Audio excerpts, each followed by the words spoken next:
नमस्कार। एकता, शान्ति र संस्कारको संवाहक कालिका एचडीमा तपाईँलाई स्वागत छ। म सुनिल पराजुली। कालिका समाचार सुरु गरौँ। प्रमुख समाचारका शीर्षकहरूबाट। कालिका समाचारको साथमा Vijay steel, want to rule, Vijay cement, तपाईको सपनाको मजबुत निर्माण। नेपालको अति लोकप्रिय मोटरसाइकल हिरो सुपर स्प्लेन्डर। नयाँ जमानाको glow and lovely. LIC Nepal, जीवन रहँदा पनि जीवन पश्चात पनि। शक्तिशाली एक्टिभ बिल्ट इन वान, अझ बढी फिज, अझ बढी सफाई। म्यानमारमा विकसित घटनाप्रति नेपाल सरकारको गहिरो चासो, लोकतान्त्रिक नेताहरूलाई रिहा गर्न आह्वान। प्रधानमन्त्रीलाई दिएको विश्वासको मत फिर्ता लिन एमाले सांसद बास्कोटाको चुनौती, ओलीले विश्वासको मत लिनुपर्ने काङ्ग्रेस सांसद कणेलको भनाई। इजरायलका प्रधानमन्त्री नेतान्याहु विरुद्धको भ्रष्टाचारको मुद्दामा फेरि सुनवाई हुने, आफूमाथि लागेको आरोप नेतान्याहुद्वारा अस्वीकार। र 5औं संस्करणको आरबिबी एनबिए कप राष्ट्रिय भलिबल च्याम्पियनसिपमा आर्मीले एपिएफलाई हरायो।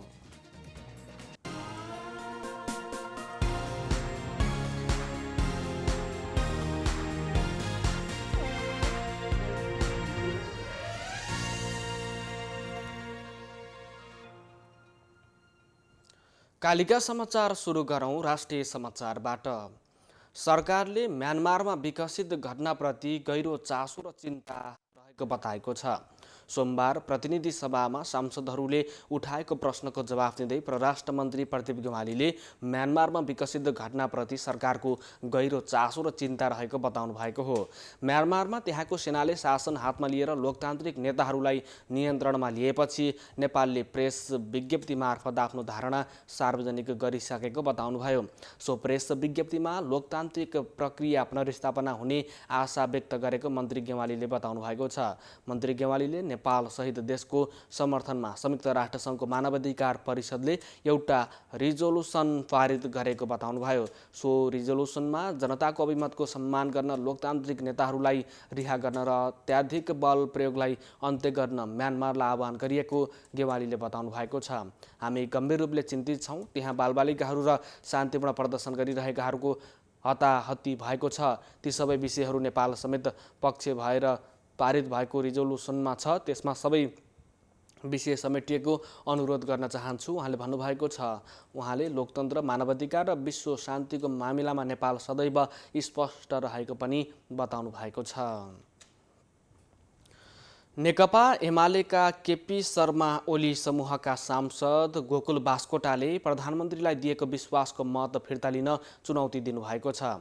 प्रतिनिधि सभाको सोमबारको बैठकको विशेष समयमा बोल्दै उहाँले विश्वासको मत दिएर प्रधानमन्त्री केपी शर्मा ओलीलाई प्रधानमन्त्रीमा निर्वाचित गराएकालाई विश्वासको मत फिर्ता लिन भन्नुभएको हो। सरकारलाई कामचलाउ भएको भन्ने टिप्पणीमा धारणा राख्दै उहाँले समर्थन फिर्ता भएपछि नयाँ ढङ्गले राजनीति प्रक्रिया अघि बढ्ने तर्क गर्नुभएको छ। वर्तमान सरकार कामचलाउ नभएको दाबी पनि उहाँले गर्नुभएको छ। उहाँले विगतमा शेरबहादुर देउवाको नेतृत्वको सरकारमा का समयमा कामचलाउ सरकारको मन्त्रीमण्डलको झुन्डमा लम्पट भएर बसेको आरोप पनि लगाउनु भएको छ। जनताको बीचमा जाने कुरा अलोकतान्त्रिक नहुने भन्दै उहाँले अभिमतमाटै लोकप्रियता नाप्नुपर्ने तर्क गर्नुभएको छ। यसैबीच प्रमुख प्रतिपक्षी दल नेपाली काङ्ग्रेसका सांसद देवेन्द्र राज कणेलले प्रधानमन्त्री केपी शर्मा ओलीले संसदबाट विश्वासको मत लिनुपर्ने धारणा राख्नु भएको छ। प्रतिनिधि सभाको सोमबारको बैठकको विशेष समयमा बोल्दै सांसद कणेलले संविधानको धारा 76(1) अनुसार बनेको सरकारले पार्टी विभाजनपछि संविधान अनुसार नै 30 दिनभित्र विश्वासको मत लिनुपर्ने तर्क गर्नुभएको हो। प्रतिनिधि सभाको सोमबारको बैठकमा सरकारको तर्फबाट कोभिड नियन्त्रणको लागि भएका पहल कदमीबारे जानकारी दिँदै स्वास्थ्य तथा जनसङ्ख्या मन्त्री दिनेश त्रिपाठीले स्वास्थ्य मापदण्डलाई कडाइका साथ पालना गर्न आग्रह गर्नुभएको छ। सांसदहरूले समसामयिक राजनीतिक विषय र क्षेत्रगत विषयमा सरकारको ध्यानाकर्षण गराएका छन्। सङ्घीय संसद प्रतिनिधि सभाको सोमबारको बैठकको शून्य समयमा बोल्दै सांसदहरूले समसामयिक राजनैतिक विषय, संसदको प्रभावकारिता, विकास, निर्माण लगायतका विषयमा सरकारको ध्यानाकर्षण गराएका हुन्। सांसद राजबहादुर बुढा छेत्रीले जनतामा सदनप्रति विश्वास कायम राख्ने वातावरण मिलाउन राजनैतिक दलका नेताहरूको ध्यानाकर्षण गराउनु भएको छ। उहाँले संसदको अङ्कगणित र जनताको अभिमतलाई मुलुकको समृद्धि र स्थिरताको पक्षमा मिलाएर लैजानु नै दलहरूको राजनीतिक धर्म र दायित्व भएको भन्दै त्यसतर्फ सबैको ध्यानाकर्षण गराउनु भएको छ। सांसद रङ्गमती साईले संविधान विपरीत संवैधानिक परिषद सम्बन्धी अध्यादेश ल्याएका प्रधानमन्त्रीले महिला हिंसाका विधेयकहरू ल्याउन दिएनन् भनेर ढाँटेको आरोप लगाउनु भएको छ। सांसद मोहन प्रसाद पाण्डेले सिद्धार्थ राजमार्ग अन्तर्गत पोखरादेखि बुटोलसम्मको सडक खण्ड मर्मत तथा स्तरोन्नतिको लागि सरकारको ध्यानाकर्षण गराउनु भएको छ। योगेश कुमार भट्टराईले ताप्लेजुङ दोभानको आगलागी पीडितलाई तत्काल आवास र दैनिक आवश्यकता, भूकम्प पीडित राहत सहयोग उपलब्ध गराउन सरकारको ध्यानाकर्षण गराउनु भएको छ। सांसद मेट मणि चौधरीले चुरे संरक्षण हुनुपर्ने भन्दै चुरे दोहन गरी अवैध कारोबारमा संलग्नलाई कारबाही गर्न माग गर्नुभएको छ। सांसद मोहन बानियाले कर्णाली राजमार्गको सुर्खेतदेखि नागमासम्मको अधिकांश खण्डमा कालोपत्र बिग्रेर खाल्डाखुल्डी पारेको र वर्षासँगै हिलाम्मै हुने भएकोले रारा जाने पर्यटकीय सो मार्गलाई कालोपत्र मर्मत गर्न माग गर्नु भएको छ। उहाँले डिपिआर नै नभइकन प्रधानमन्त्रीले 165वटा सडकको शिलान्यास गरेको उल्लेख गर्दै कुन सडकको शिलान्यास भएको हो भनेर प्रश्न समेत गर्नु भएको छ। सांसद भीमसेन दास प्रधानले प्रधानमन्त्रीले संसद चलिरहेका बेला राजनीतिक विषयमा सदन बाहिर धारणा राख्नु गैर जिम्मेवारी, अराजनैतिक र असंवैधानिक चरित्र भएको टिप्पणी गर्नु भएको छ। सांसद भैरव बहादुर सिंहले बझाङका 12वटा स्थानीय तहमा खडेरी परेको, हिउँदे बाली सुकेको र स्थानीयहरू भोकमारीको चपेटामा परेको भन्दै तत्काल खाद्य आपूर्ति गर्न सरकारसँग माग गर्नु भएको छ। विवेकशील साझा पार्टीका अध्यक्ष रविन्द्र मिश्रले पछिल्लो समय विकसित राजनीतिले देश नै लज्जित हुनुपर्ने अवस्थामा पुगेको टिप्पणी गर्नुभएको छ। सोमबार पार्टीको सञ्चार तथा सूचना प्रविधि विभागको आयोजनामा आयोजित अन्तर्क्रिया कार्यक्रमलाई सम्बोधन गर्दै अध्यक्ष मिश्रले अहिलेको राजनीतिक जुन किसिमबाट अगाडि बढिरहेको छ त्यो अत्यन्तै निन्दनीय र लज्जास्पद भएको टिप्पणी गर्नुभएको हो। अहिले भइरहेको गतिविधि देशको स्वाभिमानको हित विपरीत भएको पनि बताउनुभयो। संविधानले तय गरे अनुरूप सुसंस्कृत रूपमा देशको सरकार परिवर्तन हुनुपर्छ भन्नेमा आफ्नो पार्टी दृढ रहेको पनि बताउनुभयो। तर अहिले जे भइराखेको छ त्यो संविधानको विपरीत भइराखेको बताउँदै अध्यक्ष मिश्रले दलहरूले संविधानको सम्मान गर्न सक्नुपर्ने बताउनु भएको छ। त्यसबाट मात्रै सुसंस्कृत राजनीति स्थापित गर्न सकिने पनि बताउनु भएको छ। नेपालको लोकतन्त्रलाई संस्थागत गर्न 70 वर्षदेखि प्रयास भइरहे पनि अहिले पनि धर्मलाई रहेको स्थितिमा लोकतन्त्र रहेको उहाँले बताउनु भएको छ। यी विषयहरू सुनिश्चित नहुँदासम्म नेपालको राजनीति अस्थिर रहने पनि बताउनुभयो। वैदेशिक रोजगारीको लागि सम्झौता हुँदा हात मिलाएर खुसी मनाउने मन्त्री र राजनैतिक दलहरूबाट देशभित्रै रोजगारी सृजना गर्ने कुराको कल्पना समेत गर्न नसकिने उहाँले बताउनु भएको छ। नेपाल विद्यार्थी सङ्घले पेट्रोलियम पदार्थको मूल्य वृद्धिको विरोधमा नेपाल आयल निगमको केन्द्रीय कार्यालय अगाडि धरना दिएको छ। निगमले आइतबार राति 12 बजेदेखि लागू हुने गरी पेट्रोल, डिजेल र मट्टीतेलमा प्रति लिटर 2 रुपियाँका दरले मूल्य वृद्धि गरेपछि नेभी सङ्घले सोमबार धरना दिएको हो। वर्तमान सरकारले कोरोना महामारीको समयमा जनतालाई राहत दिनुपर्नेमा पटक पटक पेट्रोलियम पदार्थको मूल्य वृद्धि गरेर जनतालाई आहत दिएको विरोधमा धरना दिएको नेभी सङ्घका महामन्त्री दीपक भट्टराईले जानकारी दिनुभएको छ। सोमबार नै अनेरा सबिउले निगमको कार्यालय अगाडि प्रदर्शन गर्दै निगमका कार्यकारी निर्देशक सुरेन्द्र कुमार पौडेल समक्ष ज्ञापन पत्र समेत बुझाएको थियो। बेलायती सेनाका भूतपूर्व सैनिकहरूले फेरि आन्दोलन गर्ने भएका छन्। बेलायती सेनामा रहेका बेलायती नागरिक र नेपाली नागरिक बीच भइरहेको भेदभावका विरुद्ध आन्दोलन गर्दै आएको ब्रिटिस गोर्खाहरूको सङ्घर्ष समितिले पुनः आन्दोलन चर्काउने भएको छ। ब्रिटिस गोर्खा सत्याग्रह संयुक्त समिति युके नेपालले सोमबार काठमाडौँमा पत्रकार सम्मेलन आयोजना गरी विभेदकारी मुद्दा सजाको लागि समाधान गर्न नेपाल सरकार र ब्रिटिस सरकारको ध्यानाकर्षण गराएको छ। पत्रकार सम्मेलनमा समितिका सचिव पुष्पा राणा घलेले आगामी मे महिनाको सुरुमै बेलायती सरकारलाई अल्टिमेटम पत्र जाहेर गर्ने र तोकिएको मितिभित्र सकारात्मक जवाफ नआए जुन महिनाको सुरुमा अन्तर्राष्ट्रिय कानुनविदहरूको सम्मेलन गर्ने र जुलाईको पहिलो हप्ताबाट रिले भोक हडताल बस्ने बताउनु भएको छ।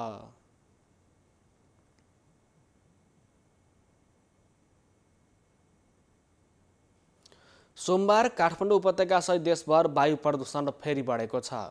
सोमबार बिहानदेखि घाम लागेको छैन भने काठमाडौँसहित देशका अधिकांश ठाउँमा तुवालो लागे जस्तो भई वातावरण धमिलो देखिएको छ। सोमबारको वायु प्रदूषणमा पनि आँखा पिरो हुने समस्या देखिएको छ। अहिले सुदूरपश्चिमको कैलाली र मध्य क्षेत्रको चितवनको वायु प्रदूषण बढी भएको छ। धनगढीमा वायु प्रदूषणको मात्रा 429 AQI एयर क्वालिटी इन्डेक्ससम्म पुगेको छ। त्यस्तै चितवनको सौराहामा 308, भरतपुरमा 283, सिमरामा 260 AQI रहेको छ। त्यस्तै काठमाडौँको रत्नपार्कमा वायु प्रदूषणको मात्रा 223 AQI, भैँसेपाटीमा 216, कीर्तिपुरमा 197, भक्तपुरमा 196 AQI रहेको छ। वायु प्रदूषणको मात्रा 50 AQI भन्दा बढी भएमा खतरा मानिन्छ। वातावरण विभागका प्रवक्ता इन्दुविक्रम जोशीले डढेलोको कारण धनगढी र सौराहाको वायुमा अधिक प्रदूषणको मात्रा भेटिएको बताउनु भएको छ। उहाँका अनुसार काठमाडौँ उपत्यकाको आकाशमा वायुको गुणस्तर सूचाङ्क कम हुँदै गएको छ। जोशीले भन्नुभएको छ, उपत्यकाको आकाशमा वायुको गुणस्तर सूचाङ्क क्रमशः कम हुँदै गएको छ, तर कीर्तिपुरमा भने केही बढी देखिएको छ। त्यो जङ्गलमा लागेको डढेलोको कारण हो। अघिल्लो हप्ता पनि काठमाडौँ उपत्यकासहित देशका धेरै ठाउँमा वायु प्रदूषण बढेको थियो, तर हल्का वर्षा भएपछि मौसम सफा देखिएको थियो। मौसम बदली भए पनि अहिले पानी पर्ने सम्भावना नरहेको मौसम पूर्वानुमान महाशाखाले बताएको छ। मौसमविद समीर श्रेष्ठले भन्नुहुन्छ, काठमाडौँ उपत्यकासहित देशभर पानी पर्ने सम्भावना निकै कम छ, तर पश्चिम पहाडी भेग, कर्णाली, गण्डकी र लुम्बिनीमा हल्का वर्षा हुन सक्छ। पछिल्लो 24 घण्टामा थप 266 जनामा कोरोना संक्रमण पुष्टि भएको छ। स्वास्थ्य तथा जनसङ्ख्या मन्त्रालयका अनुसार 4536 जनामा गरिएको परीक्षणमा 266 जनामा संक्रमण पुष्टि भएको हो। यो सङ्ख्या अघिल्लो दिनको भन्दा 90 जना बढी हो। आइतबार 3456 जनामा परीक्षण गर्दा 176 जना संक्रमित भेटिएका थिए। काठमाडौँमा 98, ललितपुरमा 26, भक्तपुरमा 13, चितवनमा 37 र कास्कीमा 19 जना संक्रमित भेटिएका छन्।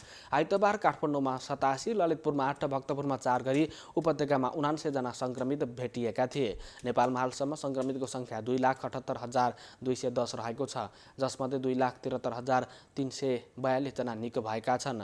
कोरोना संक्रमणका कारण हालसम्म 3036 जनाको मृत्यु भएको छ। पछिल्लो 24 घण्टामा कोरोना संक्रमणका कारण 2 जनाको मृत्यु भएको छ।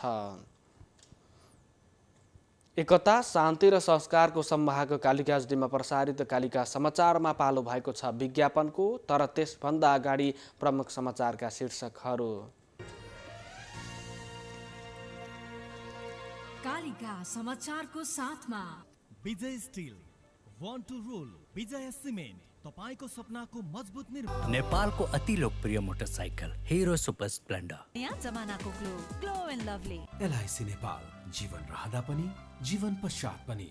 शक्तिशाली एक्टिभिल इन 1, अझ बढी फिज, अझ बढी सफाई। म्यानमारमा विकसित घटनाप्रति नेपाल सरकारको गहिरो चासो, लोकतान्त्रिक नेताहरूलाई रिहा गर्न आह्वान। प्रधानमन्त्रीलाई दिएको विश्वासको मत फिर्ता लिन एमाले सांसद बास्कोटाको चुनौती, ओलीले विश्वासको मत लिनुपर्ने काङ्ग्रेस सांसद कणेलको भनाई। इजरायलका प्रधानमन्त्री नेतान्याहु विरुद्धको भ्रष्टाचारको मुद्दामा फेरि सुनाइ हुने, आफूमाथि लागेको आरोप नेतान्याहुद्वारा अस्वीकार। र 5औं संस्करणको RBB NBA कप राष्ट्रिय भलिबल च्याम्पियनसिपमा आर्मीले APF-लाई हरायो।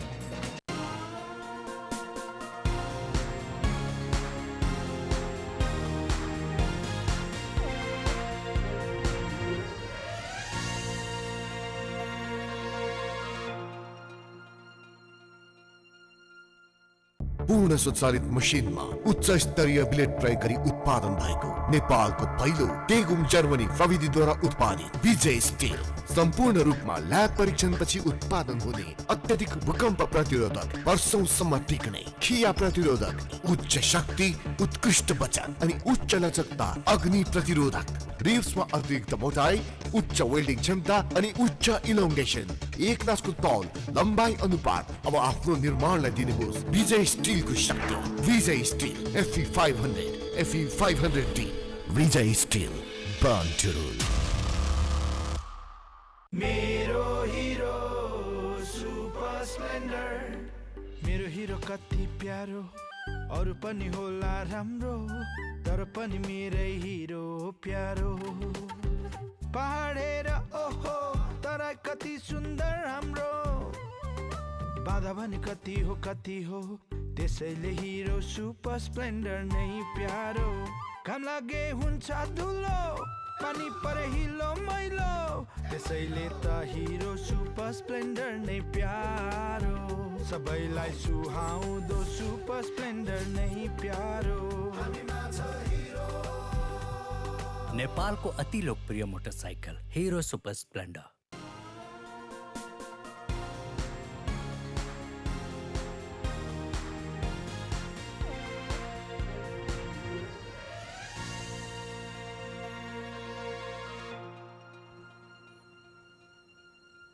विज्ञापनपछि कालिका समाचारमा पुनः स्वागत छ। अब अन्तर्राष्ट्रिय समाचार। इजरायलका प्रधानमन्त्री बेन्जामिन नेतान्याहुमाथि लागेको भ्रष्टाचारको मुद्दामा फेरि सुनाइ हुने भएको छ। 71 वर्षीय नेतान्याहु विरुद्ध 3वटा मुद्दा दायर गरिएको बीबीसीले जनाएको छ। यसअघि पनि सो मुद्दाको सुनाइ भएको थियो, तर नेतान्याहुले आफूमाथि लागेको आरोप भने अस्वीकार गर्दै आउनु भएको छ। कोरोना महामारीका कारण नेतान्याहुको मुद्दाको सुनाइमा ढिलाइ भएको अधिकारीहरूले जनाएका छन्। पछिल्लो 2 वर्षमा भएका 4वटा निर्वाचनमा कसैले पनि स्पष्ट बहुमत ल्याउन नसकेकोले इजरायल राजनैतिक सङ्कटमा रहेको बताइएको छ। नेतान्याहु विरुद्धको मुद्दामा 3 जना न्यायाधीशहरूको संयुक्त बेन्चमा सुनाइ हुने बताइएको छ। कालिका समाचारमा अब खेल समाचार। विभागीय त्रिभुवन आर्मी क्लबले राजधानीमा जारी 5औं संस्करणको आरबिबी एनबिए कप राष्ट्रिय महिला तथा पुरुष क्लब लिग भलिबल च्याम्पियनसिपको पुरुषतर्फ नेपाल एपिएफ क्लबलाई सोझो सेटमा पराजित गरेको छ। त्रिपुरेश्वर स्थित राष्ट्रिय खेलकुद परिषद राखेपाको कबेड हलमा सोमबार भएको विभागीय डर्बी भिडन्तमा एपिएफलाई 25-15, 25-18 र 28-26 को सोझो सेटमा पराजित गरेको हो। सुरुवाती 2 सेटमा सहजित निकालेको आर्मीले तेस्रो सेटमा पछि परेको अवस्थामा उत्कृष्ट प्रदर्शन गर्दै जित निकाल्न सफल भएको हो। एपिएफको पनि 9 अङ्क छ। शीर्ष स्थानमा रहेको टिम टप हेल्प नेपालको 12 अङ्क छ। 26 चैतसम्म हुने प्रतियोगितामा पुरुषतर्फ 7 तथा महिलातर्फ 6 टोलीको सहभागिता रहेको छ। प्रतियोगिताको सर्वोत्कृष्ट पुरुष र महिला खेलाडीले समान 25-25 हजार प्राप्त गर्नेछन्। व्यक्तिगत विधाका उत्कृष्ट libero, spiker, blocker, server, setter र प्रशिक्षकले जनै 10-10 हजार हात पार्नेछन्। एकता, शान्ति र संस्कारको संवाहक कालिका एचडीमा प्रसारित कालिका समाचारको अन्त्यमा प्रमुख समाचारका शीर्षकहरू पुनः एकपटक। कालिका समाचारको साथमा Vijay steel, want to rule, Vijay cement, तपाईको सपनाको मजबुत निर्माण। नेपालको अति लोकप्रिय मोटरसाइकल हिरो सुपर स्प्लेन्डर। नयाँ जमानाको glow and lovely. LIC Nepal, जीवन रहँदा पनि जीवन पश्चात पनि। शक्तिशाली एक्टिभ हिल इन 1, अझ बढी फिज, अझ बढी सफाई। म्यानमारमा विकसित घटनाप्रति नेपाल सरकारको गहिरो चासो, लोकतान्त्रिक नेताहरूलाई रिहाई गर्न आह्वान। प्रधानमन्त्रीलाई दिएको विश्वासको मत फिर्ता लिन एमाले सांसद बास्कोटाको चुनौती, ओलीले विश्वासको मत लिनुपर्ने काङ्ग्रेस सांसद कणेलको भनाई। इजरायलका प्रधानमन्त्री नेतान्याहु विरुद्धको भ्रष्टाचारको मुद्दामा फेरि सुनवाई हुने, आफूमाथि लागेको आरोप नेतान्याहुद्वारा अस्वीकार। र 5औं संस्करणको आरबिबी एनबिए कप राष्ट्रिय भलिबल च्याम्पियनसिपमा आर्मीले एपिएफलाई हरायो।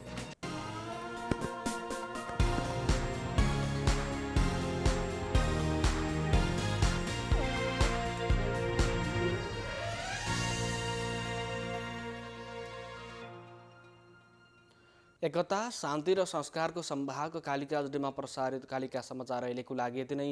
हेर्दै गर्नुहोला कालिका एचडी। म सुनिल पराजुली बिदा हुन्छु। नमस्कार।